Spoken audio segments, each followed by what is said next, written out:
Let me give you some ideas of what other people are doing in terms of what a ministry of healing could look like.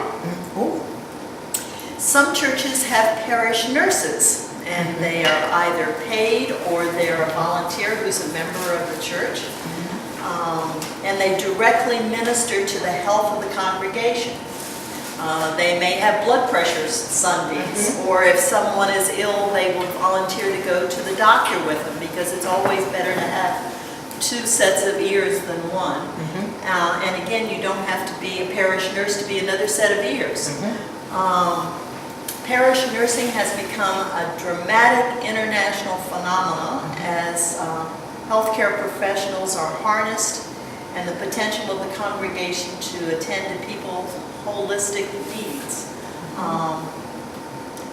So the parish nurse can be someone who is a trained professional that the church may hire. It could be someone who is a trained professional that is a volunteer from the community, or it may be you may have to think about having a parish nurse come in and just talk to you about how to be supportive of someone who is going through a crisis or is ill.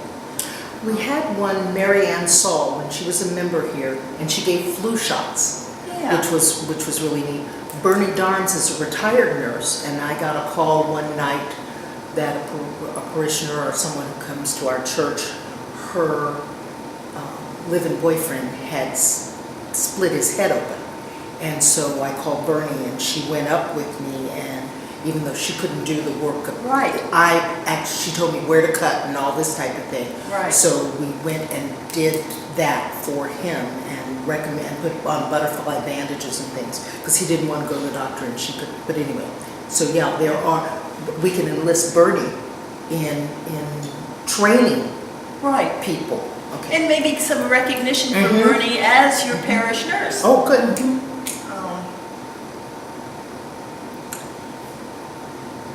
And rather than starting a new committee, because I know people are committed out, we're all, oh gosh, one more committee meeting to go.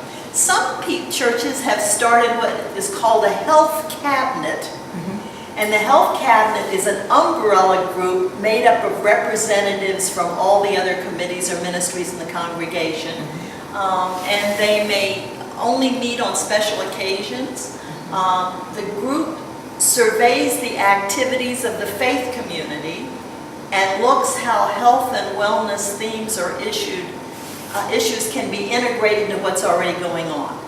So maybe you might consider thinking, okay, in the coming year we're going to concentrate on healing ministry and have some people who are interested in this who might meet a couple of times to say, what can we be doing that we're more aware of health issues and healing ministries in what we already have, rather than add on another umbrella.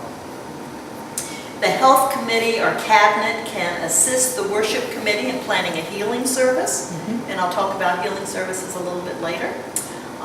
They can help care and nurture the committee, perhaps look around and see what's needed. Maybe you need a weight loss support group. Yes. A good way to integrate the health ministry into the life of the church is to engage people who are not health professionals to do the work. Again, talking about beginning to see all of us as ministries of health. The health ministry might become very specialized. Some congregations identify a particular population, such as elder adults or disabled children, and build a program around the needs of that group in the community.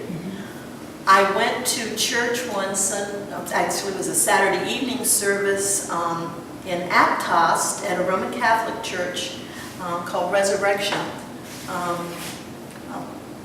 It's my favorite church as far as what it looks like. It's just absolutely gorgeous. So I go there now I've got to tell you about it. This is a tangent, but there's not many of us, so we've got time.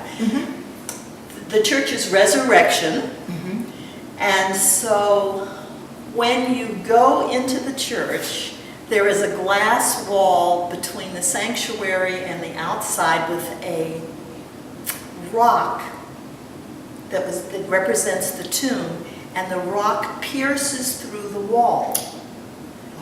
And there's the fountain, which is the font for baptism that flows from this rock. So as you walk into symbolically Easter morning. And all of the stained glass windows on one side of the church are the colors of fire and the Holy Spirit. And all of the windows on the opposite side are the color of water and baptism. I swear to you, for me, it is like walking into Easter Sunday. Yeah. It's just spectacular. And everything is symbolic, and it all matches, and it's clearly not designed by a committee, because the theme is carried throughout the whole church.